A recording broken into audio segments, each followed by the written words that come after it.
evening, everybody. My name is Eric Wright. I'm the education specialist for the Wisconsin Veterans Museum, and I'd like to thank you all for coming out here tonight for our virtual movie night discussion. Before we get started, I just want to say thank you to the Wisconsin Veterans Museum Foundation for their continued support and all of our free virtual programming. And as well, I'd like to say thank you to our sponsor, Generac Power Systems, for their support as well to make all these programs that we do free and available for everybody. We're here tonight to talk about movies, and we're here tonight to talk specifically about All Quiet on the Western Front from 1930, directed by Louis Milestone, who you might remember from Pork Chop Hill from 1959, also Halls of Montezuma, and he also directed Ocean's 11. Produced by Carl Laemmle Jr., son of Carl Laemmle Sr., who is the creator, director, and president, or at least was, of Universal Productions. Cinematography was done by Arthur Edison. His work is quite well known, and he won an Academy Award for this film. But he also worked on The Invisible Man from 1933, Mutiny on the Bounty, and in a few movies with Humphrey Bogart, Maltese Falcon, and Casablanca. Like I said, produced and distributed by Universal Studios from Carl Laemmle Sr. with a release date of April 21st of 1930. Had a budget of $1.2 million, and out of all the sources that I looked at, I cannot find, except for video rentals, I couldn't find a box office gross for this film. Chris, I'm going to look to you to see if you might have some insights on that. Shot at Universal Studios in California, all on the back lots, a couple locations off the site, but still in Southern California. And of course, it stars Lew Ayres, who I was amazed to find out has well over 200 film and TV credits to his attributes, to include Little House on the Prairie, Mary Tyler Moore Show, The Bionic Woman, and Highway to Heaven. Also Louis Wolheim. And I included in here Slim Summerville as well. But we also have John Wray as Himmelstoss. This movie was nominated for 4 Academy Awards, of which it won 2. And it was the first film ever to win Best Picture and Best Director. There's only been a couple other films that have done that since, but this was the first one. And it was also nominated for Best Writing and Best Cinematography. And of course, this movie is based off of Erich Maria Remarque's novel of the same name, All Quiet on the Western Front. Of course, if you say it in German, it's a little different than that. So what did everybody think of the film? How did you like it? Hello. Go ahead. I liked it. I liked Lisa, it a lot. Yeah, I thought that I liked the cinematography. I thought in 1930, I was like, wow. It was impressive, and I just liked the feel of it. Had a great feel, and kind of unwrapped a lot about what war really means. Yeah, this is definitely an anti-war film. Of course, you know, if you think about it, probably most war films are anti-war. They do show you the horrors of it, and they do show you why, you know, we would like to be able to eliminate that word from our vocabulary altogether. Susan, how about you? You know, I just finished it this morning, and I really am left a little bit devastated by it. How so? I thought it was far more powerful than something I previously thought was powerful, and that was Saving Private Ryan, which I still think is a great movie, but I just felt this had so much more power. Yeah, this is on the American Film Institute's top 10 films. And, you know, any film site you go to, IMDb, Rotten Tomatoes, what have you, it definitely ranks up there. I think it still has like a 98% rating on Rotten Tomatoes, almost 100 years after it was released. So that does speak to, you know, the power of the film, like you said. Chris? I was really impressed by it, particularly I thought the pyrotechnics, the battlefield scenes were, for the time, just seemed extraordinary. I mean, we've seen other World War I movies, 1917, what was it? Paths of Glory. Yeah. And you almost get a sense that like this was the grandparent of those movies because of how well it was executed. I thought it was kind of interesting too. I had the DVD. I watched the DVD of it, which was a restoration by the Library of Congress. So it was really well done. And it also had the subtitles, so I was able to follow some of the subtitles in a way that that I thought helped with viewing the film. But I thought the transition aspect of it was interesting, where it simply goes to black and then it moves on to the next scene. At least that's the way it was on the DVD. I was very impressed, and I can see why it even 90 years later it still ranks so highly in the film. Yeah. world. Yeah. And last, Sally, go ahead. I think you're muted there, Sally. At first I didn't like it. It was, it was another black and white, here we go war movie. But the more I watched it, I was sucked in. I really did think it was powerful and ahead of its time. I didn't expect this quality of a movie from 1930. I thought I was impressed by the cinematography and the sound effects. The only thing that bothered me is I thought some of the, what we would call post-traumatic stress syndrome, whatever, were like over exaggerated, but perhaps that's what it's really like. I've never been in war, I don't know. But overall, I thought it was a good movie. I'm glad I watched it. And then last but not least, Bonnie. Yeah, I really enjoyed it too. I was very surprised. I guess I would agree with what everyone else has said, and particularly that it's just an amazing accomplishment for 1930. Yeah, I mean, like Suzanne was saying, you compare it to movies like Saving Private Ryan, and it stands up, not only for the topic itself, but also, everything around the filming of, the movie. Great cinematography, great set design. I still would like to see how they, made this World War I set in, the Universal Studios backlot. I was really impressed with that. Get into some of the questions here. We're going to start right at the beginning. The class. I just want to say on the PTSD point, I thought that it was interesting because they didn't treat PTSD or the shell shock as unusual or something to be ashamed of. In Paths of Glory, where the general does his pat and slap of the guy and says, "There's no such thing." They didn't mess around with that in this movie. They treated it as a real problem. And that's kind of a good point, Chris, because World War I is one of the things that I like to study the most. And so do a few other of the historians here on the staff. And one thing we come across a lot is that the shell shock is what it was called. They didn't have the term PTSD back then, but it was treated as not like it was shown in the movie. It was treated like you would see in other movies, like we saw in Paths of Glory, like you would see in Patton when he slaps the kid in the hospital. It was treated as it's all in your head and you can just get over it. It wasn't until really the end of the war that they started to realize this was an affliction that, you're not just going to be able to talk yourself out of.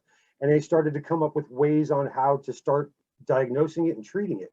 And I'll put in just a quick plug, although it's a few months ahead. In February, our archivist here at the museum, Russ Horton, is going to give a presentation on shell shock in World War I. And it's a fantastic presentation. And if you can attend, it will be an afternoon talk from noon to 1 on February 7th, if I'm not mistaken. But yeah, I was kind of surprised that they did treat it the way they did, because that's not really the way it was looked at, and you don't see that in other movies. And I must apologize, all this cold and everything, I'm really dealing with a head swell right now and a runny nose. So I'm just going to go off camera real quick. Sorry about that. But yeah, I mean, it was a little interesting that they did decide to treat it like that. And especially it was only, I want to remind everybody, this is 12 years after the war. This is not very far removed. So for them to look at it in a different light, I did think that was interesting too. Going on to the questions that we have, I'm going to start right with a classroom scene. The first time I saw this film, that scene just really grabbed me, and I couldn't wrap my head around the reality of what this professor was saying to his students. And it is a reality. It really did happen quite often. But how does the professor's speech reflect the feelings of German nationalism during this time? And maybe we can touch on why the Germans had this nationalistic attitude also.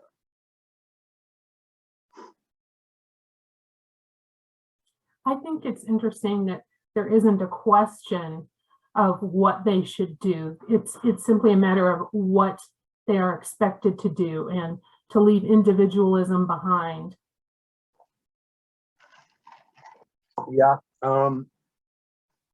that really is not a sentiment that we see nowadays, although it is drilled in you in the military. But prior to going in, even when we were dealing with Iraq and Afghanistan, there really wasn't that expectation. You weren't looked down upon if you didn't serve. You weren't shunned or sort of ostracized. But you could certainly see how that was happening, not only in Germany, but also in England and France. Not so much here in America, but certainly with the European countries. There was that expectation that you will sign up, you will voluntarily go out there. There was also the other side as well. There was people who didn't want to serve and waited to be drafted or called up. But that classroom scene that was just mind-blowing to me. And then once I started realizing and reading about instances of that really happening, I couldn't believe it. I can't grasp why you would do that. I don't know, maybe I'm just too far removed from that time period and that mindset. I'm just curious, wasn't that just a few years, just a few decades after Germany sort of consolidated? Right. They unified in 1971, or I'm sorry, 1971. 1871, if I'm not mistaken. Yeah. And so yeah, it wasn't too far after that they had this war. So in Germany before unification, I believe they were 12 or 18 different states. And so for them to have that kind of national attitude, in such a short period of time is kind of amazing.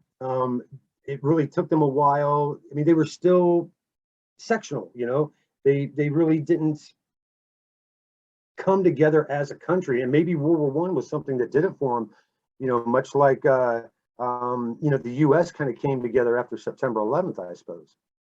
Well, I was kind of thinking that one of the reasons that professors was presented that way, that his speech was presented that way, was that may have been part of the dogma of the time in order to create, to reinforce this recent development of Germany as a unified nation.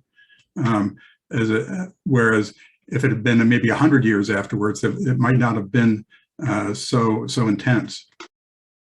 Perhaps you're right. There's nothing like a common cause, especially when it comes to war and national pride. The Germans, I mean, I don't want to, start talking about the whole background of World War I, because we'll be here all night listening to me just blather on. Oh, and see, I forgot where I was going with that totally. So, yeah, completely gone. Well, you have that week. I apologize. You have that scene later in the movie where they begin talking about who wanted this war.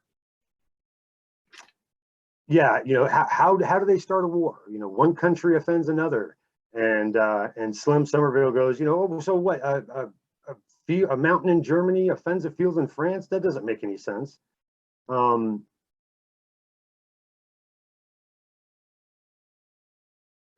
Man. Yeah, I'm trying not to start talking history, and it's very difficult, especially with World War I, because it's one of my favorite subjects. But talking about that classroom scene, and I've got a whole list right here, and I don't know if anybody else, really took notes, but I asked, what are some of the phrases that the professor uses to elicit his reaction from the boys? And there's a ton of them. I'll let you folks go ahead and bring some up before I jump into my list here, if anybody can remember some of the things that professor was saying. Well, one of the things that I wrote down was his Latin phrase, which translates to "sweet and fitting it is to die for the fatherland." Yeah, exactly right. And then when Paul comes back, on leave later on, he has the line where he says, you think it's that way to die for the fatherland, but I can tell you it's not. I have my quote here. Oh, it's dirty and painful to die for your country. And then he starts getting shouted down in the classroom. And I thought, I hate to jump ahead because that comes up later. But that scene, you could just see the look in Paul's face. That's one of the things that gets me the most, is looking at him in the beginning scene in the classroom, and then when he comes back, just the completely different looks on his face were amazing. I haven't seen his work in many other films. As a matter of fact, I think this might be the only film I've seen him in, but his acting I thought, was pretty phenomenal in this film. Some of the quotes that I have, the professor talks about the Iron Men in Germany, or the Iron Men of Germany. And he keeps saying, it's not for me to suggest that you do this, but if you do, you'll be great, great heroes. But the one that really stuck to me, there was two of them actually. They came right back to back. Would your parents let the fatherland perish rather than you? And that just kind of really hit me hard. And then he says right after that, are your mothers so weak that they cannot stand to send a son to defend the country? I mean, he's really digging deep into those kids, and just really tugging at those strings of nationalism and heroism, even to the point where he's almost belittling the parents as not being able to understand why this is so important. Did anybody else feel really strongly about some of those things? Well, the scene that caught my eye after that was when Paul shows up and you see his mother's reaction, and then you see his father's reaction, and his mother is just devastated by him going. His father doesn't seem to be too bothered. In fact, I think he seemed a little joyous that his son was going off. It kind of reminded me of when I came home and told my parents that I was going to enlist, and my mother, the blood just sort of draining from her. My father was more sort of neutral about it. He didn't react really one way or the other. But I remember my mother's reaction was it was almost like I'd stabbed her through the heart, and I wasn't trying to do that. Yeah. My parents didn't quite have that reaction, although if I had told them maybe 3 weeks later, after Iraq had invaded Kuwait, it might have been different. But at the time that I joined up, nothing was really going on. It was right before all that happened, so I don't think there was much concern. But certainly, I would expect the reactions that we saw to be, pretty much across the board. Fathers are going to be proud, mothers are going to be worried. I didn't And see, then, oh, sorry, go ahead, Lisa.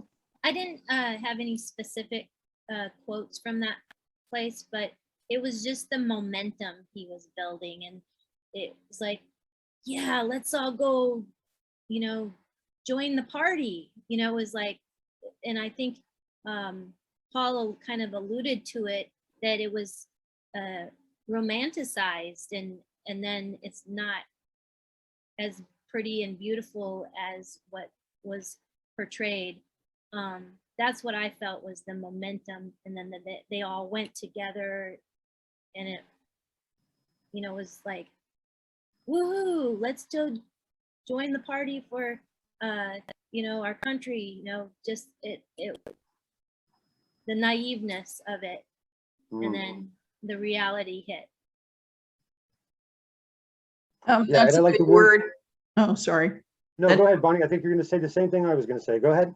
Well, the word momentum is a good description, Lisa. And I think peer pressure was a big part of it too, that the boys, you know, kind of took up the same theme that the professor had, which was then to start to encourage one another to do that.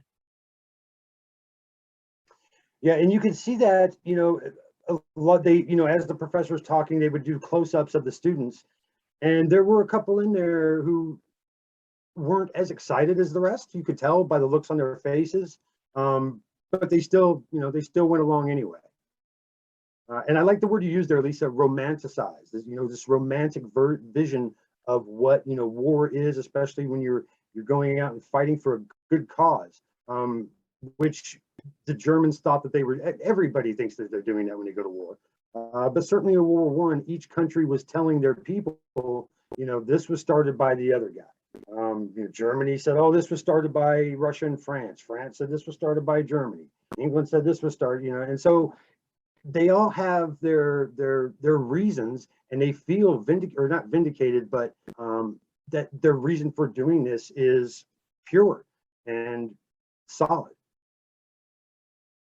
I thought the idea of the romantic naivete there was, I think, reflected later on at one point where, as they're getting ready to go off to war and they're all this enthusiasm, there's a reference to, well, this will be over in a few weeks. We don't have to worry about it. That's one of the things I want to bring up, and maybe it's just done because it's an easy way to sell the war, sell an enlistment, sell your service. But how many times have we heard in all different kinds of wars, it'll be over by Christmas? Why is it always Christmas? Why isn't it, oh, it'll be done by, you know, I don't know, Columbus Day or, you know, whatever. But you hear it in the Civil War, you hear it in World War I, you hear it in World War II. And I'm sure that it's been that way far beyond or far before, you know, that we had any sort of concept of what was really going on, especially in Europe. It's always going to be done by Christmas. You think after a while, people would just go, you know, we've been hearing that for a long time, and I don't believe it anymore. I mean, I'll still go, I'll still sign up, but don't tell me it's going to be done by Christmas. And these war planners, especially in Germany, they knew, and all the European countries, they knew it was not going to be done by Christmas. They knew that once this thing set off, it's going to last a while because it's going to involve everybody. And here I go getting into World War I history again. And then I also asked you, so we go on to the training with Himmelstoss, which I really liked his character. I'm not going to say he was my favorite one because we're going to get that at the end. But I also asked you guys to compare and contrast the soldiers' feelings when they first arrived at training as opposed to when they left. Anybody want to comment on that?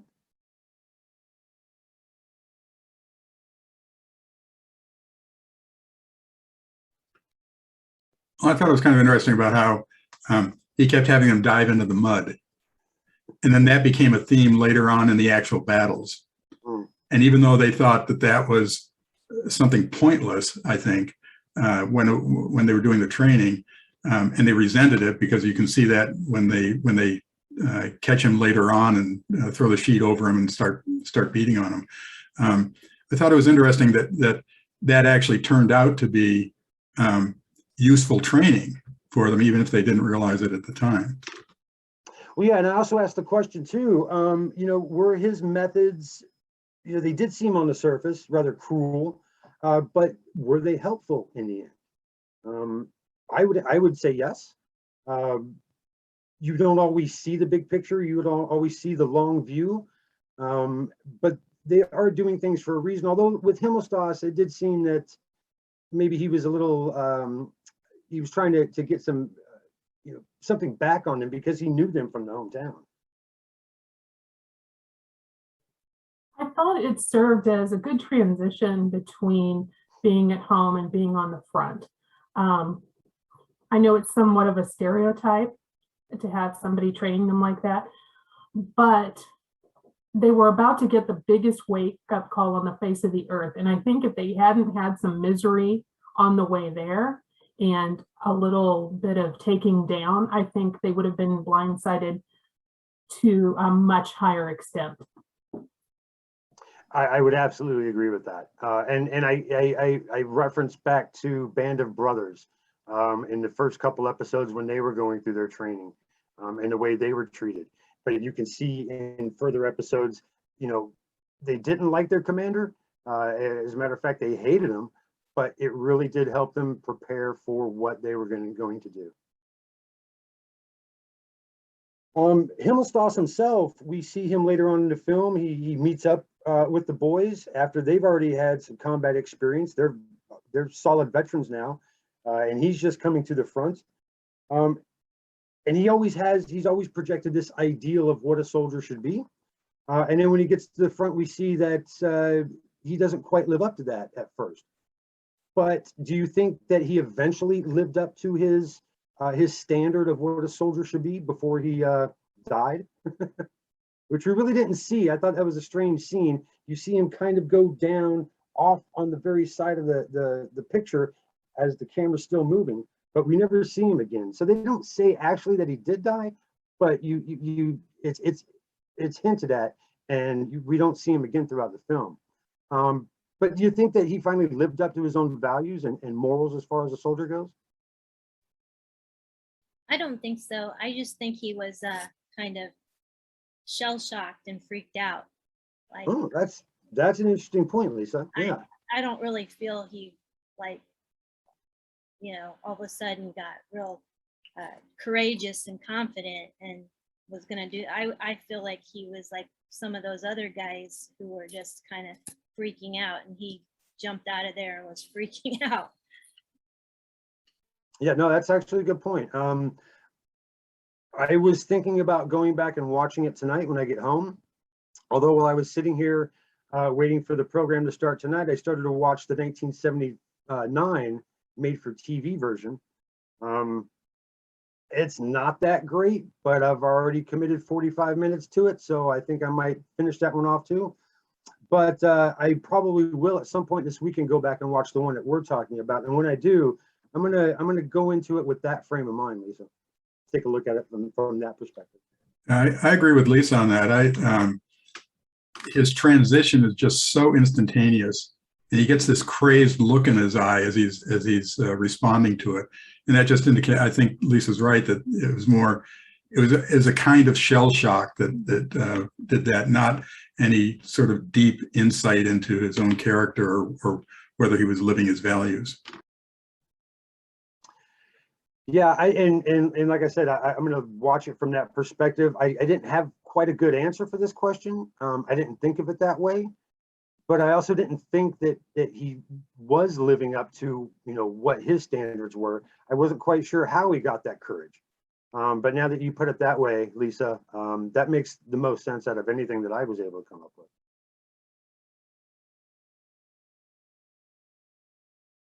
So moving on from the training, and then they get right into the trenches.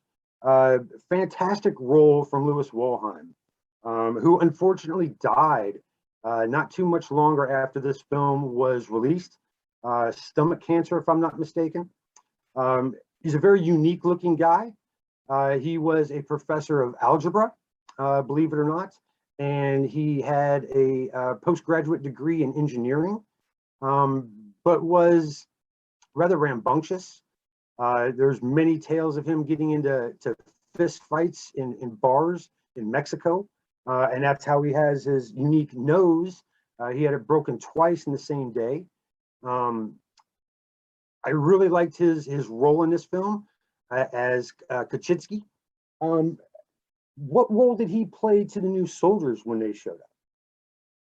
Besides the obvious, you know, mom or caretaker.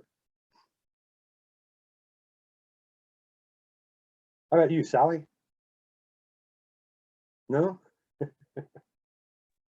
he was the truth monger, the reality, you know, he told them they were just coming into it, and they were still, you know, had the idealism, and he was kind of giving him the reality.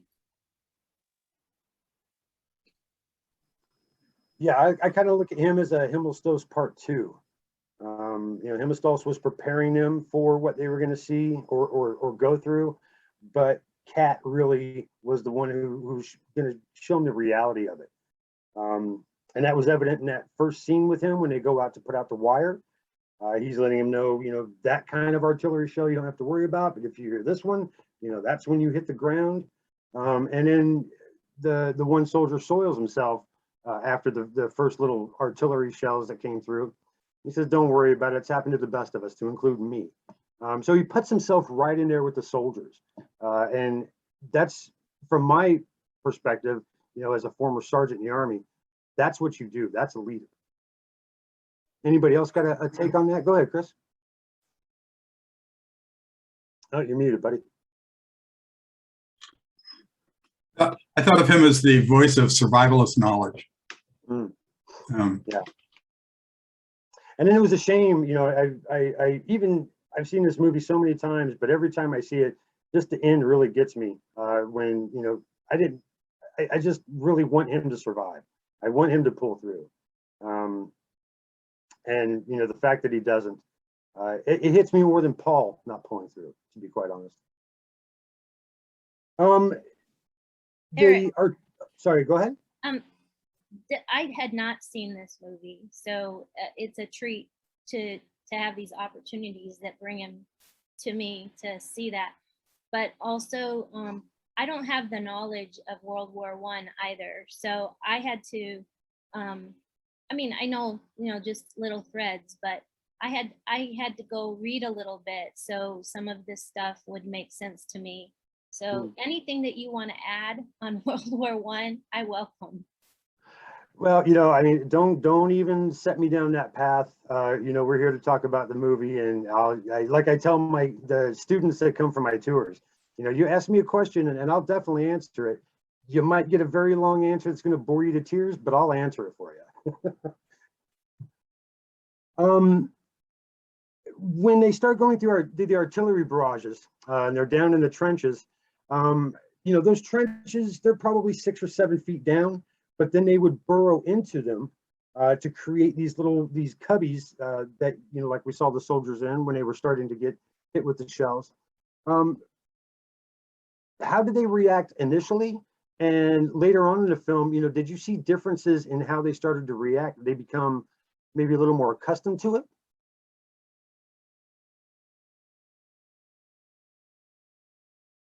That kind of detached, deadpan kind of feeling, whereas in the beginning, every little thing they were jumping and reacting to, and then as it moved on, it was just more like deadpan, detached.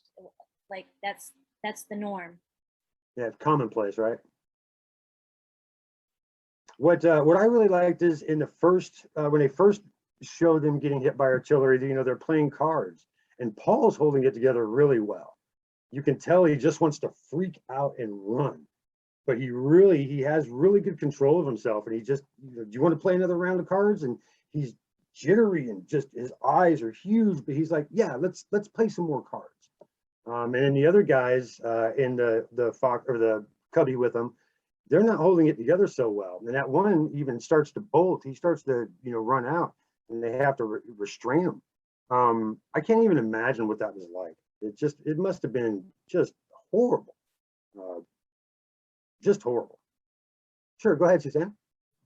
I feel like they're spending most of the film trying to stay out of the primal state, because that primal state scares them, as I think it would any of us, but just clinging to feeling human. Yeah, and how do you feel human in a situation like that? I'm sorry, I didn't hear you. Oh, I just said, you know, what do you think you could do to try to feel, normal in that situation, or, not normal, but as close as you can get to it. Mhm. Even, I think they even just when, reach for, I think they reach for anything that is familiar to them that is, similar, like playing cards. That's something they did before they came there. And so it's something they cling to. no, that's a good point. Yeah, just anything that seems familiar, something that Mhm. you would have done prior to that. And not that I'm saying, that this was a great thing, but one of the things about World War I, and it wasn't just Germany, it was also, particularly in England as well, but France too, they would enlist en masse in these groups. So they would all go to training together, and they would all go to, the battlefield together. Especially in England, they were called PALS battalions, where whole cities would, enlist. And so I'm sure that helped because you knew everybody you were serving with. Not only knew them, but you've known them for, probably your whole life, because these are the people that you grew up with. Mhm. Chris, I'm sure it was the same way with you. When I enlisted, I went to basic training, I didn't know anybody. And then once I got to know them, then you go off to your duty station and then you don't know anybody. But to have people around you that, very well, you've known for a while, that certainly does help. And then bringing along things that you know from your previous life, because that life is gone. That probably helps a lot as well. That's a good point, Suzanne. We have watched, like Chris said, a few other World War I films, and perhaps everybody who's in here tonight has seen other ones just on their own before we started doing these movie discussions. Does this film portray life in World War I, do you think, maybe differently than other films that you've seen?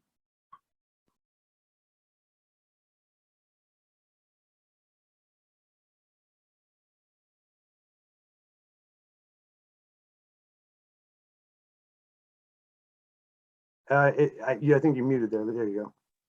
I was just gonna say, this is portraying German people, right? People from Germany and their schools and that.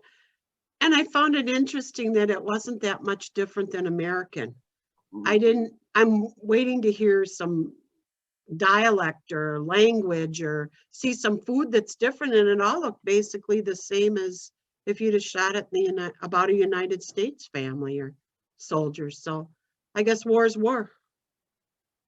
No matter what country you're in, it's ugly, it's bad, it's not fun. I would agree with most of that, Sal. What would you disagree with? I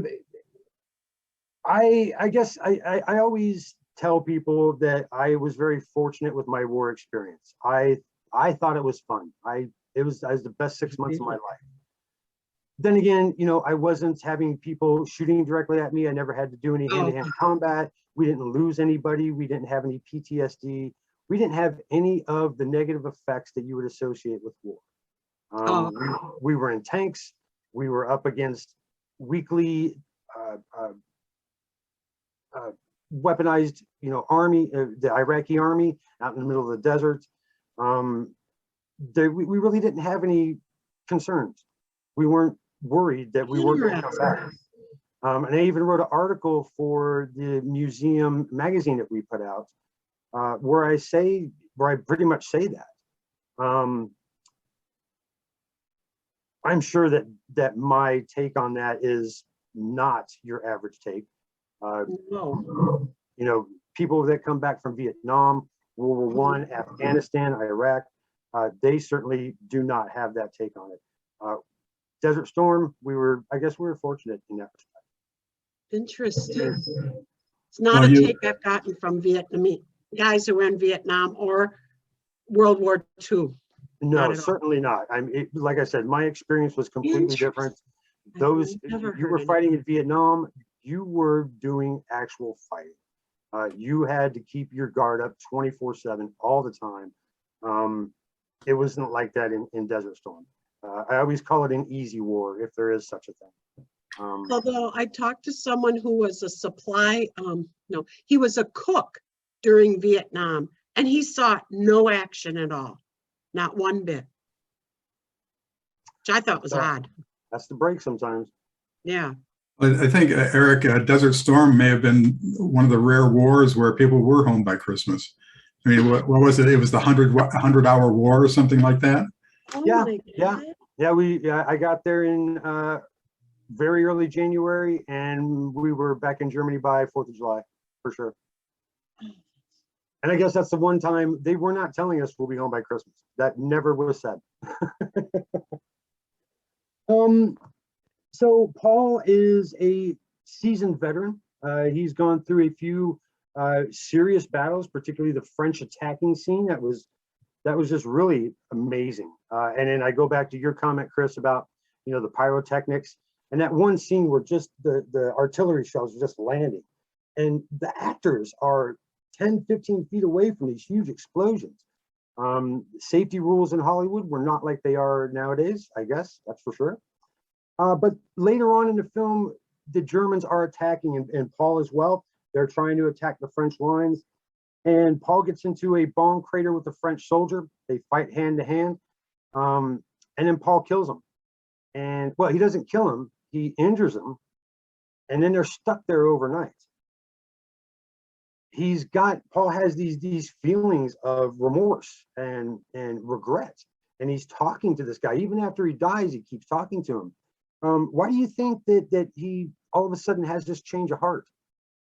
Or not change of heart, but he looks at it differently. Why do you think that was? Well, I think at one point he kind of said, you came in here and you were my enemy. I saw you as my enemy. But then when he saw him struggling and dying, he looked at him as a human being. And when he was in that, trying that survival mode, and this person violating his space from the other side, then he was his enemy. Yeah, and I think Sally, really hit it on the head earlier when she said that, after a bit, you really couldn't tell if it was the German army or the French army or the American army. They were just all soldiers. And that really is true. And you hear a lot about that if you go back and read any kind of accounts of World War I.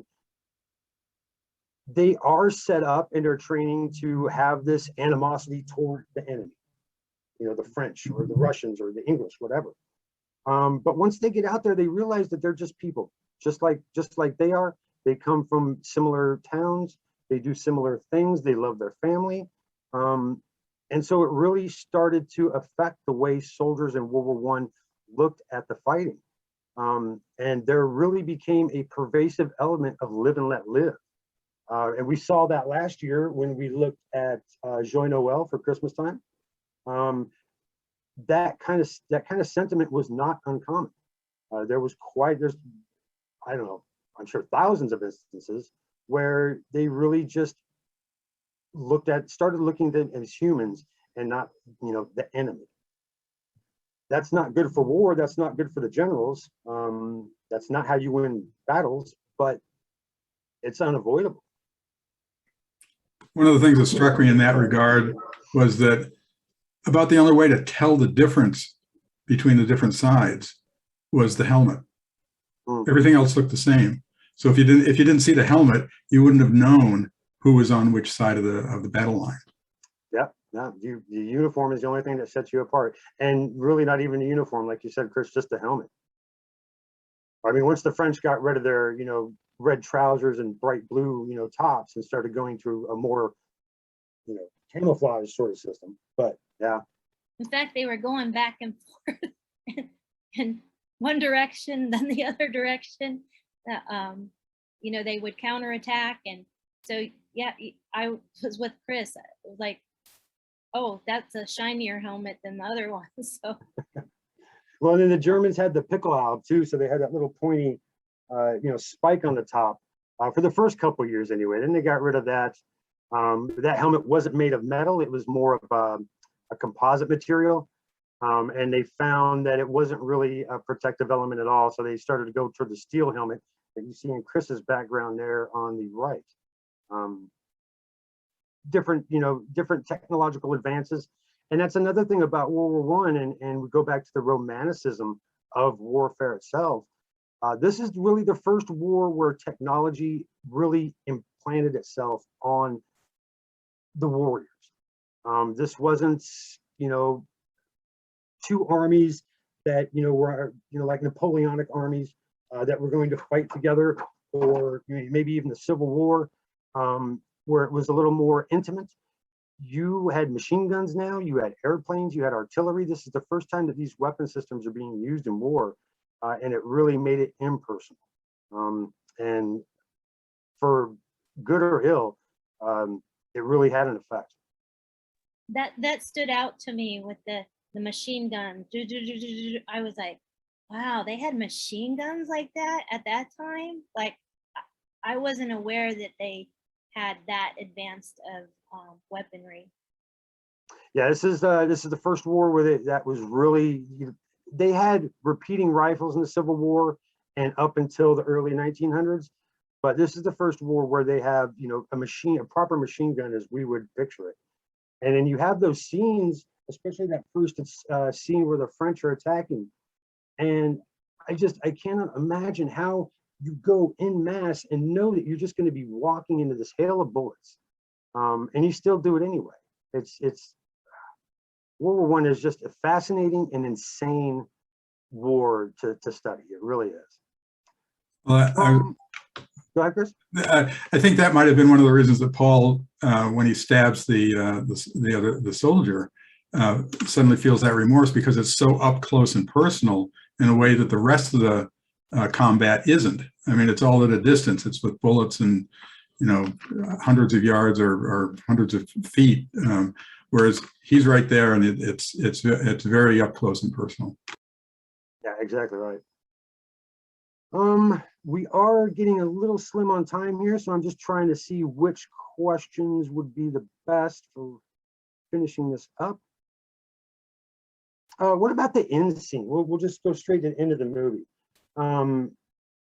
Has anybody read the book that's in here tonight? No? That end scene that's not in the book at all. That was something that they came up with the film. But how did you feel about that end scene?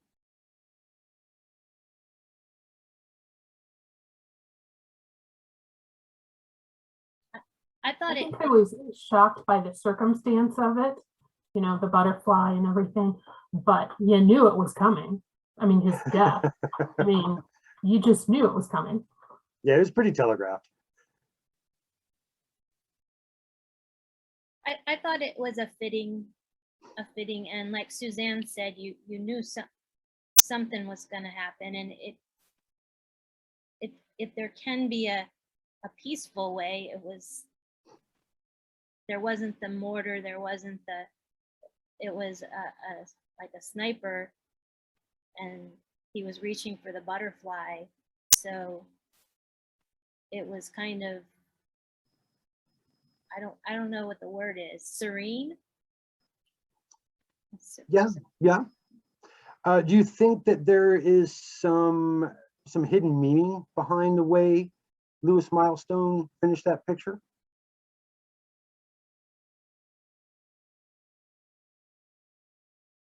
Some kind of message that he was trying to impart?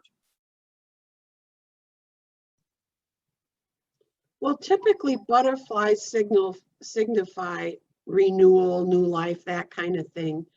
And if the soldier's reaching for a new life and then gets killed, I think they're screaming out, war's bad. That, to me, it was just totally smacked of anti-war at that point. And the futility of war, just, it's ugly and it's futile. Look at all I've been through. I even survived that ugly bandage ward, whatever that was, and only to be killed in the end anyway. Yeah. And there were several points in the movie like that. In the beginning with the empty classroom, the butterfly, and it just they kept hitting that narrative that it is pointless and it's futile, and it's destructive. Right. I have a question. Sure. you're characterizing that as the final scene. In the DVD I was watching, there was a scene after that. It was at the montage of them Yeah. marching and looking back. Yeah, That- yeah, that okay. is the final scene. Yeah. Yeah, because I thought that was the scene that really caught my eye. I mean, I was really taken with that as the final scene in the movie. That particularly because the overlay of the soldiers was actually a scene from earlier in the movie. It was. Yeah. And in the with the soldiers occasionally looking back, it took on a whole new meaning in that final scene, I thought. Yeah, and when they showed that the soldiers looking back earlier in the film, if I'm not mistaken, I mean, I don't want to say it was they were in a happy part. They were in a good part of their service. And then for the director to be able to take that exact scene, show it again, and have you look at it completely different, I thought was brilliant, to be quite honest.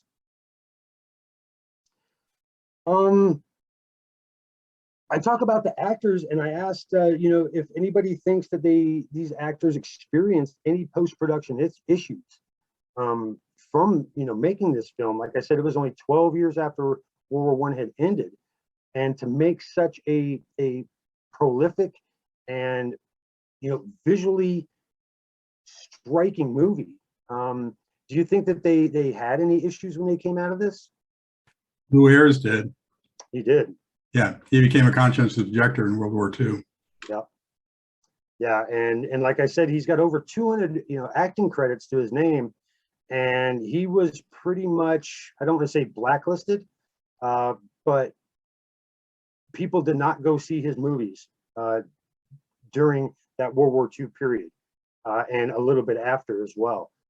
He was still hired, and he still got roles, but it just seemed that there was this boycott of the strike against his conscientious objector status.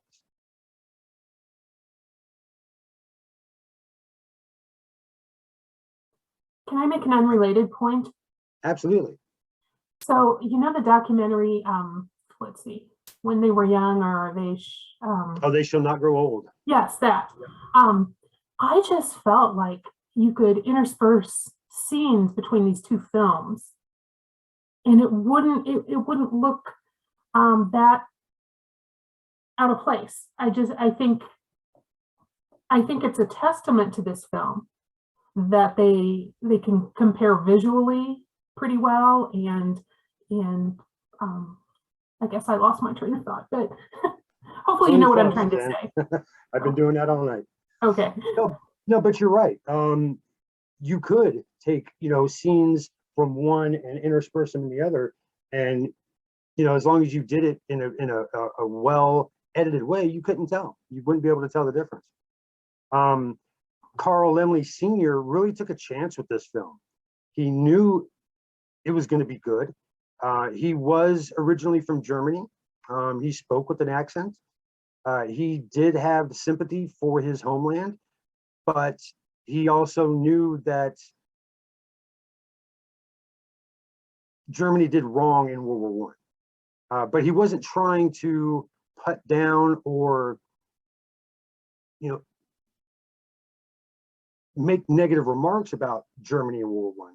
He was just trying to show what war is really like, and because he was German, he could relate better with the German side. Do you think that this movie portrayed Germany in a sympathetic light?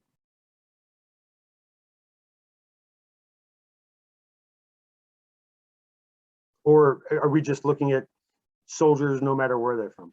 I don't have a comment on that, but I don't know about the movie, but when I was reading up, it said that Germany banned the book. I don't know They about banned the book, and they did have screenings of the movie, but this was when the Nazis had not come to absolute power yet, but they were on the rise. And so when it was shown in Germany, Nazi, the small but growing Nazi party, members of the Nazi party, there's instances where they would release rats into the movie theaters, and they would harass people who were going in to see it. They would obstruct the movie during the middle of the movie. They would just start singing their nationalistic songs. There's a few countries where this movie was not shown for a while, ironically for different reasons. But yeah, there was a negative reaction for sure. I kind of wondered whether, because there was the whole stab in the back notion going around in Germany in terms of the loss in World War I, whether the director was also offering this movie as sort of a warning to the future at that time. He very well could have been. That would be some, that would take some serious forethought, although maybe not so much. Maybe you could see it coming. The United States after the war, they were adamant about not really hitting Germany as hard as all the European countries wanted to, because they said, if we really hit them and make them and punish them for this war, it's going to come back to bite us. So maybe he had the same forethought that our American politicians did as well. And Carl Laemmle Sr., after he made the film, he would go back to Germany on occasion, and he was not welcomed at all for a very long time after that. We're going to get to my famous question. I always ask this one. Who was your favorite actor and why? I'll start off. Although it was an odd casting choice, and if I was the person in charge of casting, I probably wouldn't have put him in there. But I thought Slim Summerville was a unique character for sure. He was the skinny guy who was Kaczynski's friend, who was always cracking jokes. He was kind of the humor part of the movie. But Bonnie, who was your favorite character? Well, I don't know what his name is, but Cat. Okay, so that's Louis Wolheim, Kaczynski. Okay, yeah, I forgot his name, but yeah, because he was he's an Oh, you went back on mute there, Bonnie.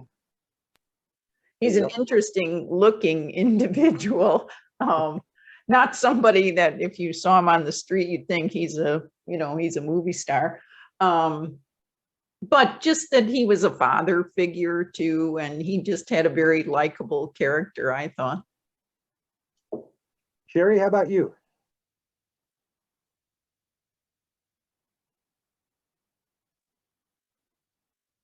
Yeah, all right, we'll come back to Sherry. Sally, how about you? Who's your favorite character and why? I liked Paul. Yeah. I think he got sucked in wanting to be a hero and protect the fatherland, only to find out that war wasn't what he anticipated, and then he ends up giving his life for the fatherland, let's say. Lisa? I couldn't pick like a person. I always have. Chris got me last time, so I'll have to go. My character is the Boots. I liked the close-ups of. There was some foreshadowing, some angles, and then they came into play in the story. So that was my character. Oh man, now I'm kicking myself because I always like to look at different characters who aren't people. I've done that quite a few times in the past, and I should have picked that one out, and I just didn't with this one. Excellent job, Lisa. The Boots, absolutely. Suzanne? It wasn't a big role, but Crop, I thought, was really well done by that actor. I don't remember the actor's name, but I thought his scene could have been, it could have come across as really campy, but it was a fairly controlled performance. And so I thought that it was really effective because it wasn't overdone.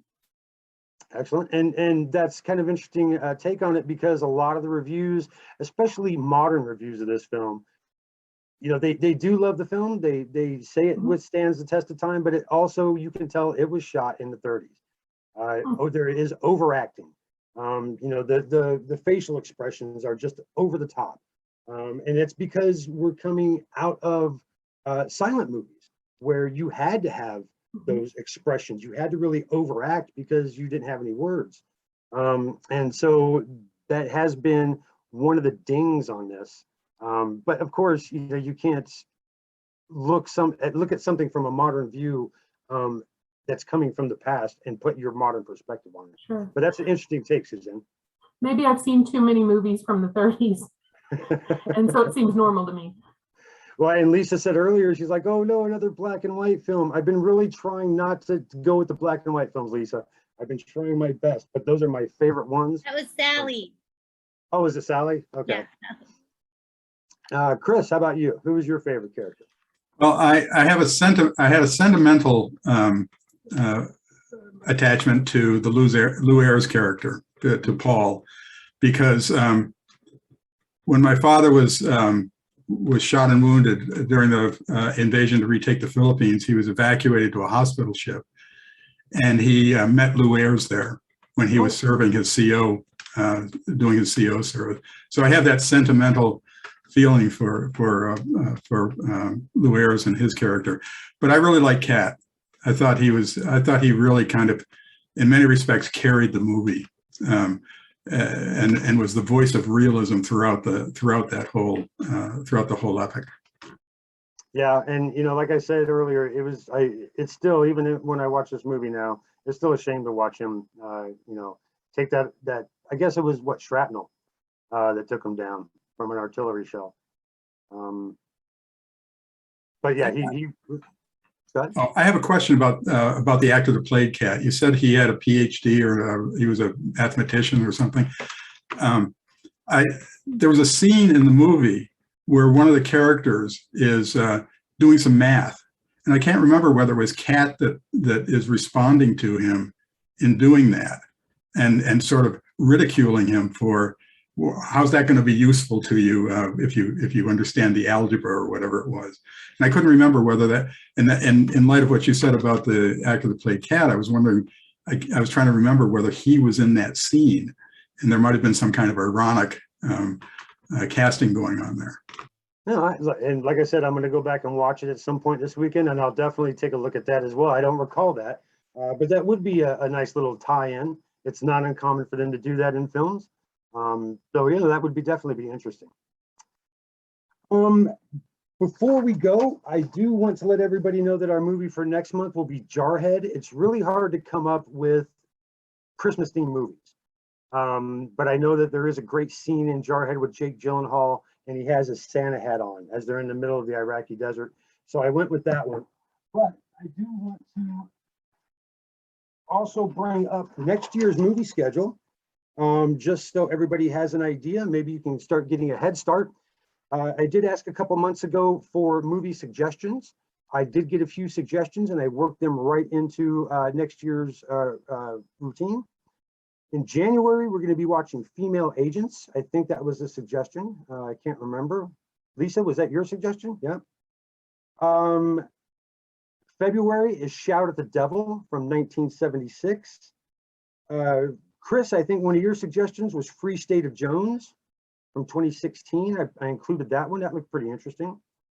Men in War 1957 is going to be in April. The Keeping Room. That looked really fascinating. And I know that was a suggestion from somebody. I just can't remember who. I went and looked at some of the reviews. I watched some of the trailers. I'm really interested in seeing what that movie is going to be about. Beneath Hill 60 is going to be if I'm not mistaken, another World War I movie from 2010, and that'll be in June. In July of 2022, we're going to look at Pork Chop Hill, same cinematographer that we're looking at for All Quiet on the Western Front. August is going to be Is Paris Burning, 1966, and that is on some streaming services right now, so if you want to get a head up on that, you can.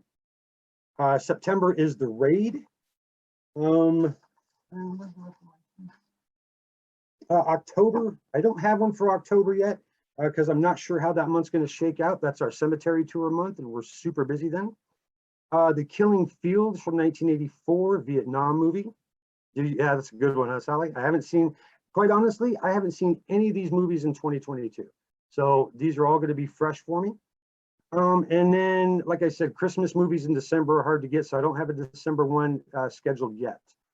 So if anybody can think of a good Christmas movie that we could throw in there, I'll certainly take a suggestion for that for next year.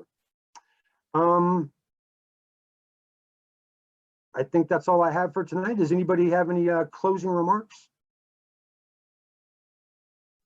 I have a question, Eric.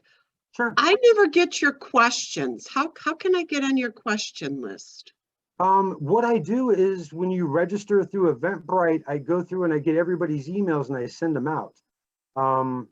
So what I can do if you send me your email and I'll give you my email address. I'll put it right here in the chat.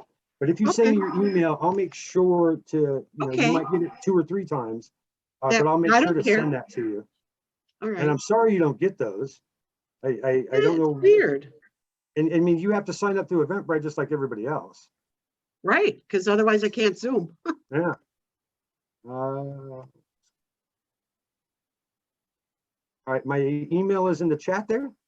So if you just send me an email, I will make sure that you get those every month. I do apologize for that. Not your fault. Oh, somebody will say it.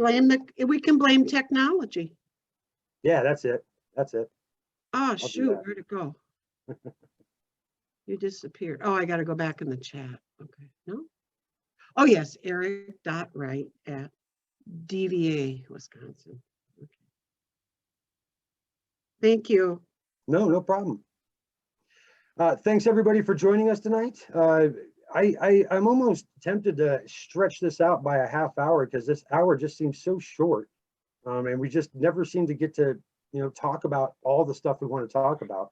I said this previously, but I've been some book clubs and some other groups, and this group by far, the way that people share their opinions and their thoughts and everything would definitely warrant a little bit longer. Some other groups, everybody just looks at each other and you kind of just, I jump in all the time and then I feel like, oh, I'm the hog, taking up the discussion, but it's like getting on the elevator and everybody's staring at each other. That's what some of the groups feel like, but this one really lends itself to some. No, I absolutely agree, Lisa. I say it every time, I have pages and pages of notes and I have all these questions and I never get through any of them. And that's because, we have a great group here. You're absolutely right. Everybody's really interested, and everybody's, they bring up fantastic points. I am certainly no expert in all this stuff. And I learn from you guys just as you learn from me, and we all learn from each other. And we really have, this affinity for films. I would like to go beyond the military theme, but we are a military museum, and so I have to keep it within certain parameters. But I would absolutely agree. This is a great group of participants, and everybody has excellent points. And quite honestly, there's been nights when I really haven't had to say anything. You guys carry the conversation. And that's really what this is for. It's not to sit here and listen to me talk. It's for all of us to put our opinions out there and talk about these fantastic films. So I really do appreciate you noticing that. And I also appreciate everybody, really just being out there and contributing to our discussions. I think it's wonderful. On that note, I will wish everybody a happy weekend. I hope everybody enjoys their Thanksgiving break next week. I am certainly looking forward to a couple of days off. We've been very busy here at the museum. If you are in the Madison area, or if you're able to come to the museum, we just opened a new exhibit a couple weeks ago. It's called Souvenirs of Service, and it looks at what soldiers, sailors, Marines, airmen, any service member, what they bring back from their deployments, trying to make that connection between the military and the civilian world. It doesn't matter if you're wearing a uniform or a pair of shorts. If you go somewhere, you bring something back with you. And so that's what we have on display right now. So I would invite you all to come to the museum and check that out. We've got rave reviews on it. And we've also done a few things in the museum, changing up some of the gallery exhibits too. So if you have some time over Thanksgiving, please come out and visit us. Otherwise, I will see everybody next month if I don't see you at some of our other events, which honestly, trivia is coming up on Tuesday night. I'd like to see some of you show up for trivia and test your trivia knowledge. Okay.